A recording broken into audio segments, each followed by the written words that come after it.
കഴിഞ്ഞ സർക്കാരുകൾ പൊന്നാനിക്ക് മാന്യമായ പരിഗണന കൊടുത്തിട്ടുണ്ടെന്നും അത് പാഴാക്കാതെ ലക്ഷ്യം നേടുന്ന തരത്തിൽ വേഗത കൈവരിക്കണമെന്നും എംഎൽഎയുടെ അധ്യക്ഷതയിൽ ചേർന്ന താലൂക്ക് സഭാ യോഗത്തിൽ ആവശ്യപ്പെട്ടു. പൊന്നാനിയിലെ ഹാർബർ, ഫിഷറീസ് വകുപ്പുകൾ വിജിലൻസ് കേസുകൾ കൊണ്ടും മറ്റും കുപ്രസിദ്ധിയാർജിച്ചതാണെന്നും സർക്കാരിന്റെ പദ്ധതികളും പണവും സ്വാർത്ഥ താൽപര്യങ്ങൾക്കും കരാറുകാരുമായി ഒത്തുകളിക്കാനുള്ളതല്ല എന്നും ബ്യൂറോക്രസി രാജ് അനുവദിക്കില്ലെന്നും യോഗത്തിൽ കെ.പി. നൌഷാദ് അലി എം.എൽ.എ. പറഞ്ഞു. പൊന്നാനിക്ക് മതിയായ വിഹിതമൊക്കെ കഴിഞ്ഞ കാലങ്ങളിൽ ലഭിച്ചിട്ടുണ്ട്.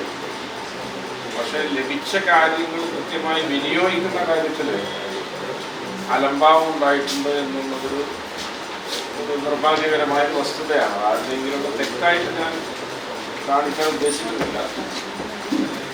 ചില സൂപ്പർവൈസറി ലാപ്സുകളൊക്കെ ആ വിഷയത്തിൽ സംഭവിച്ചിട്ടുണ്ട്. അപ്പോൾ ഞാൻ എൻ്റെ ഒരു വീക്ഷണം, നമ്മുടെ മുൻഗാമികൾ അവര് ഇവിടെ ചെയ്തു വെച്ചിട്ടുള്ള കാര്യങ്ങൾ അതിനോട് മുഖം തിരിക്കാതെ അത് ഉൾക്കൊണ്ടുകൊണ്ട് അതിനെ പരിപോഷിപ്പിച്ച് അതിന് ഏതെങ്കിലും തരത്തിൽ എററുകൾ വന്നുപെട്ടിട്ടുണ്ടെങ്കിൽ അതൊക്കെ പരിഹരിച്ച് അതിനൊരു ലക്ഷ്യം എന്താണോ അവിടെ എത്തിക്കാൻ ആവശ്യമായ ഇടപെടലുകളും നടപടികളും ഉണ്ടാക്കുക എന്നുള്ള ഒരു കാര്യം ചെയ്യേണ്ടതായിട്ടുണ്ട് എന്ന് ഞാൻ മനസ്സിലാക്കുന്നു. നമുക്കിപ്പോൾ കർമ്മ റോഡിൻ്റെ ഓരത്തായിട്ട് നമുക്ക് മറൈൻ മ്യൂസിയം ഉണ്ട്, നിള സംഗ്രഹാലയമുണ്ട്.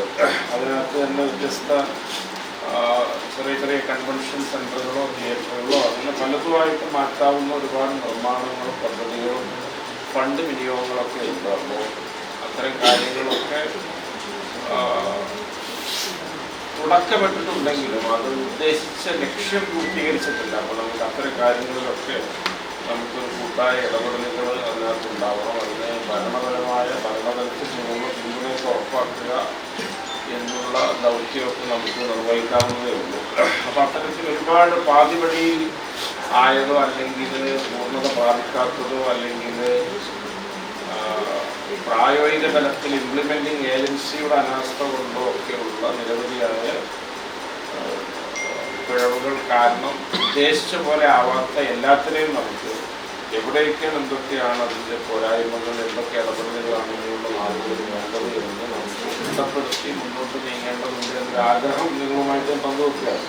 മുൻഗാമികൾ തുടങ്ങിവച്ച പദ്ധതികളുടെ പോരായ്മകൾ പരിഹരിച്ച് പുതിയ ഇടപെടലുകൾ നടത്തി മുന്നോട്ടു പോകാൻ ഒരുമിച്ചുണ്ടാകണമെന്നും എം.എൽ.എ. ആവശ്യപ്പെട്ടു. യോഗത്തിൽ വിവിധ വകുപ്പ് മേധാവികളും താലൂക്കിലെ തദ്ദേശ സ്വയംഭരണ സ്ഥാപനങ്ങളിലെ അധ്യക്ഷന്മാരും രാഷ്ട്രീയ പാർട്ടി പ്രതിനിധികളും സംബന്ധിച്ചു.